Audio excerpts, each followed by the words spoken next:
In this episode, we review my top 3 decks for Halloween 2018 and give you a chance to win one of these for yourself. All that and more coming up next.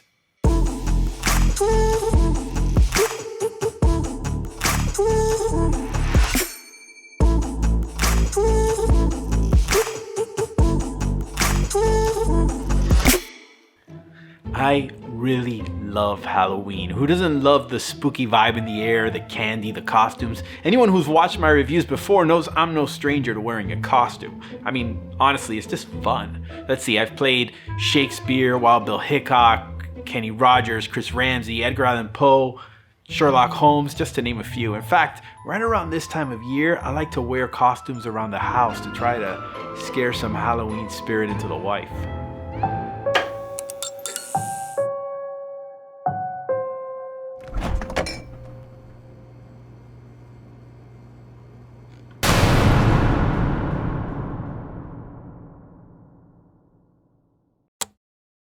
I tried. Anyway, welcome back to the go-to channel for the playing card enthusiast. Whether you're a cardist or magician or collector or a killer clown, this show is for you. I'm the TheGentlemanWake, and if you are new here, we hope this great episode will compel you to subscribe. If you are a returning viewer, then thanks again for joining us. In this episode, we take a look at the top 3 decks for Halloween season 2018, including a bicycle branded option, another printed by Cardamundi, and a third by TGW regulars, the King's Wild Project. Make sure to stay all the way to the end of the video for a chance to win one of these decks directly from me. Grab your beverage of choice and settle in. Let's get into it. Produced by PlayingCardDecks.com, the Bicycle Monster playing cards were originally offered as part of a successfully funded early 2018 Kickstarter campaign. The deck comes in the standard United States Playing Card Company tuck case, printed to be predominantly slate or stone gray. The design features the bicycle logo in red with the title of the deck underneath in a 1950s era monster movie style font. The main focus of the design is of course the window into a fiery underworld that reveals a large spade-shaped bloodshot eyeball in the middle that acts as a sign of things to come artistically. The sides feature the traditional USPCC language air cushion finish made in the USA, poker-sized playing cards. The back is a representation of the back design, and we'll get into the details of that shortly. The bottom has a PlayingCardDecks.com logo as well as some additional info. The deck is held closed by a standard USPCC seal. The cards themselves are completely custom. The two-way card backs feature a bunch of images traditionally associated with the monster movie genre. There are hammers and wooden stakes, goblets with green fluid springing forth, bats flying towards us, and screaming skulls with red, glowing eyes. Within an oval scrollwork frame is the image of a dark and ominous castle looming in the distance. The entire design lives within a Gothic-inspired frame with Black Widow spiders in the corners. The poker border features a light stone-colored weathering pattern that is identical from card to card. On the faces, the patterns carry over. More on that a little later. The index font is playful and maintains the horror movie vibe. The pips are uniquely shaped, and to get the best sense of what they represent, you need to see the aces. The Ace of Spades features the same spade eyeball we've already come to know. The Ace of Diamonds features a large ruby red gem. The Club's Ace is a trio of skulls with a stem of vertebrae underneath. The Ace of Hearts is a muscled and veined cross between a real heart and the traditional heart shape. Elements of each design carry over into the pips. The courts are fun, colorful cartoon-style illustrations, each suit representing a different subset of monsters. The hearts represent the undead, Frankenstein's monster, the Bride of Frankenstein, and a zombie as the king, queen, and jack respectively. The clubs represent underwater creatures. The king is a kraken, the queen a siren, and the jack is clearly inspired by the creature from the Black Lagoon. The diamonds are otherworldly monsters, an alien creature as the jack, a Medusa-esque Gorgon queen, and a rather pudgy flying demon king. The spades are shapeshifters, the classic Nosferatu-style vampire as the king, a Selkie, which I confess I had to look up, and a werewolf, which incidentally features into a trio of cards along with a couple of gaff cards included in the deck that show the transformation of the Wolfman from man to mid-changeling to fully transformed. This has some nice and fun magic potential. The two included jokers feature a comic book art style man and woman monster hunter pair, complete with crossbows and swords. Being USPCC manufactured, you can rest assured that the deck handles great. Fans and springs are fluid. The deck is modern cut. This is definitely a great deck to hand out for special Halloween visitors, as kids will love playing with cards featuring the cartoon style artwork, none of which is too scary. Magicians might find the odd pips and custom courts a little bit difficult for spectators to recognize, although the gaff cards are definitely a nice touch. I do have some bones to pick with it, however, that keep this deck from being higher on my rather short list. Firstly, the repeating pattern of weathering on the deck feels odd, and not just because it produces strange line formations when fanning. Within the card face itself, it feels like the pattern is too tight and identifiable, like someone went a little crazy with the clone stamp tool. Next, there's the issue of the monsters themselves. There's a pretty wide breadth of movie monster inspiration here, and I get that the designer smartly chose to avoid any issues with more popular or closely guarded properties like Freddy or Michael Myers. Although, we'll see later how some other decks smartly handle this. The truth is, the selection does feel a little bit inconsistent. The giant Kraken and Medusa fit well within a realm of mythological monsters, and there's Frankenstein's monster here, obviously a literary reference, but missing is Dracula. Instead we get Nosferatu. Aside from that, I actually had to look up what a Selkie was. I would have liked to have seen the deck cling a little closer to the 1950s monster movie era vibes, down to the art style, which in this case is definitely animation style illustration, more consistent with the kind you'd see on a TV show cartoon like Scooby-Doo. At the very least, could we have gotten a killer ghost clown represented? Sheesh. Coming up, we take a look at another of my favorite 2018 Halloween offerings, the Little Deck of Horrors from Illusionist. Welcome back, I'm TheGentlemanWake, and you're watching the go-to channel for playing card enthusiasts. I, of course, am a giant playing cards fan. Enormous, like my vocabulary. If you're new, please don't forget to subscribe, and if you are a returning viewer, there's not much left for you to do other than to become a part of the notification squad by clicking the little bell icon down there. Continuing my top Halloween decks of 2018 with the second offering. This next deck takes a spooky theme in a more stylized direction. This is the Little Deck of Horrors from Illusionist, released mid-2018. The deck defies a lot of the traditional tuck case tropes. For one thing, it features a midnight blue sideways opening tuck case that exposes the cards lengthwise. It's a different choice to be sure, and one that perhaps causes the unintended and unwanted effect of creasing on the flap. Something that happened to my copy pretty much from the word go. The title of the deck is also moved to the top of the deck rather than the more usual locations on the front or sides of the box. Instead, the front and back feature the image of two famous monsters, a mummy and a vampire, again channeling from Nosferatu. Both heads are illustrated in a funky, iconographic art style that feels geometric. Behind the heads is an X formed by two bright pink and orange stripes intersecting.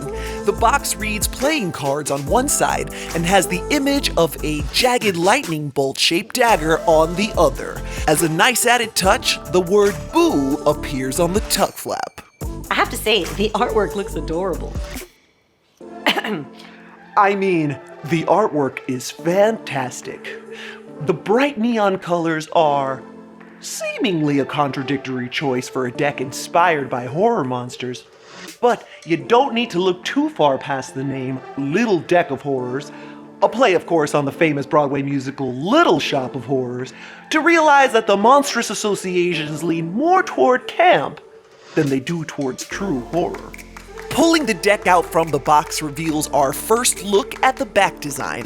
4 blue sugar skulls arranged at 90 degrees from each other, along with the return of the orange and pink X as the backdrop.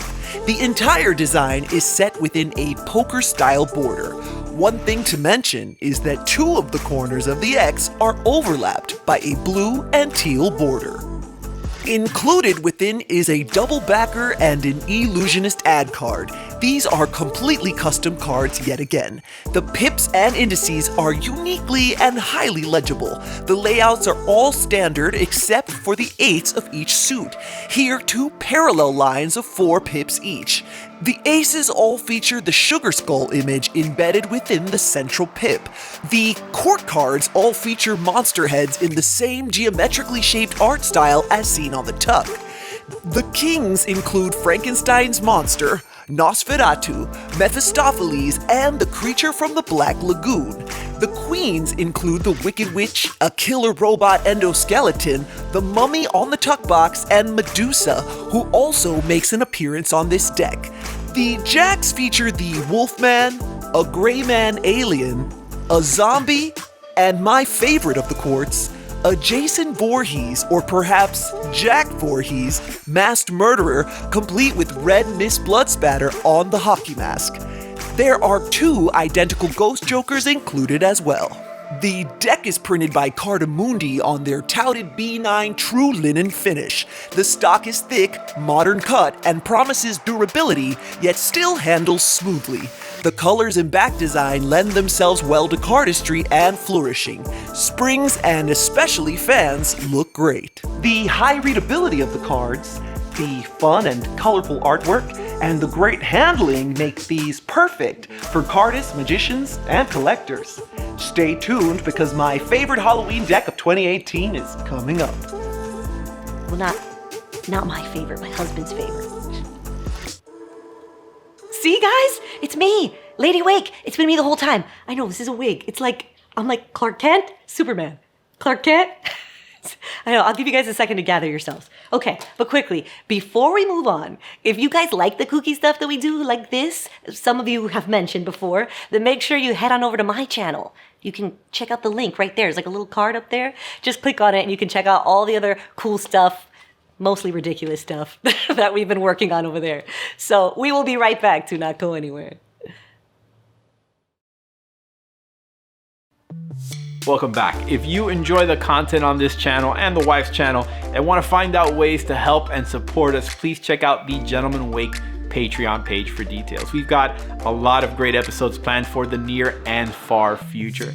As far as the immediate future is concerned, let's turn our attention to my favorite Halloween deck of 2018. A few weeks ago, as part of our review of the Equinox deck, we premiered an interview with King's Wild Project founder and creator Jackson Robinson, and we talked about his ultra exclusive 144 edition size subscription service, the King's Wild Shorts. The second deck in the subscription service, the Haunted 8 deck, rather opportunistically takes advantage of its October release with some seasonal flair. The Haunted 8 deck comes packaged within a nicely illustrated matte cardstock tuck case. The tuck box is embellished with a ton of floral scrollwork over a heavy door made of wooden planks. The 8 in the middle looks to be forged from wrought iron like a heavy door knocker. The sides of the box read King's Wild Project. The top reads King's Wild Shorts. The bottom has the traditional ad copy, and the back features a representation of the back design. 4 more iron wrought spade pips formed into a cross over another plank door with scrollwork embellishments. Jackson's favorite number 13 appears here in the tuck flap cutout. The seal comes in the form of a hand-numbered die-cut glossy sticker made to look like a blood splatter. The inside of the tuck features an orange and black alternating striped pattern, which fits the Halloween motif nicely. Removing the deck from the box reveals the back design as advertised by the tug case. The poker edge features weathering, this time done very right, and this carries over to the front of the cards as well. The jokers are identical save for the color of the star in the corner. They feature a jack-o'-lantern headed scarecrow. The pips and indices are of course completely custom, and they are given a neon slime green stroke. The pips have a jagged scratched out vibe, which is cool, and the ace of spades is big and ornate. The court cards, however, are the big draw here and what really make this deck my favorite deck for Halloween 2018. It's a spiritual successor, if not a direct sequel, to the Crazy Eights deck. The Haunted Eight courts are especially reminiscent of Jackson's design of that previous deck, but the new courts are slightly bigger, which of course allows for more detail. Perhaps one quality defines Jackson as a creator above all, and that's his ability to iterate and do so with a keen sense for clever opportunities. And it's no different here. The Haunted 8 courts managed to be wild and colorful, yet totally fit the haunted theme, and they still play homage to the bicycle standard courts. Some of the most clever choices include, once again, Jason as the Jack of Hearts, a skull with a candle on it to replace the King of Clubs Royal Sphere, and my favorite, the genius stroke to make the Headless Horseman the Suicide King. The King and Queen of Spades make a perfect pair. She's undead and apparently rotting, and he's holding a barbed wire bat that fans of The Walking Dead might recognize. And he's also wearing a gas mask, probably no doubt because his decomposing wife can't possibly smell very pleasant. Incidentally, and most definitely not a coincidence, the gas mask is of course the same design found on the King's Wild Project logo. The deck is actually the first deck I've handled that was printed by Shuffled Ink, a printer of decks out of the state of Florida. The artwork looks good, the stock feels nice, the cards fan well and spring comfortably. However, the beveled edge is not great, and farrowing the deck proved to be difficult and potentially damaging to the cards themselves. I wouldn't recommend a Faro shuffle to any of the 144 lucky owners of this deck. Handling issues aside, the brilliant artwork is well worth the price of admission, in my opinion at least, and it's a shame really that only 144 of these decks were produced. Two bits of good news on that front, however. Jackson has plans to upgrade the printer on some of the future editions of the subscription, which is a fantastic piece of news, and he's also opening up some new spots for folks on December 15th, 2018 who want to be a part of the King's Wild Shorts service. So be sure to check kingswildproject.com for details on those highly coveted subscription slots. The Haunted 8 is of course no longer available via retail. eBay does have some, but they are not cheap. And the Little Deck of Horrors is still available from Illusionist.com. It retails for about $8.95. The Bicycle Monster playing cards are available for purchase via playingcarddex.com, where you can use promo code GENTLEMAN10 to get 10% off your order. If you want a chance to win a Bicycle Monster deck directly from me, I'm going to give you the details for that in a second. But first, if you're still in the mood for some Halloween fun, be sure to check out my review of the Bicycle House Blend deck and our coffee ring parody of the famous scary movie The Ring. Or better yet, you can watch the latest video on my wife's channel, which includes the parody in full, plus some behind the scenes fun. Thanks to my beautiful wife, Liza Quinn, aka Lady Wake, for being a part of this episode. For a chance to win the giveaway, well, you know the first part of the drill. 1, like this video. 2, be a subscriber to this channel. And 3, head on over to the Gentleman Fakes channel, aka Liza Quinn's channel, and comment on her latest Halloween special video. Let her know I sent you. Coming up in future episodes, a review of the DMC Elite version 4s and a look at the MPCCD 2018 decks and much more. It's actually a great time to be a subscriber, so click here to subscribe if you haven't already, and click here to watch that video I just talked about. I've been the Gentleman Wake. As always, I hope to see you next time. Happy Halloween.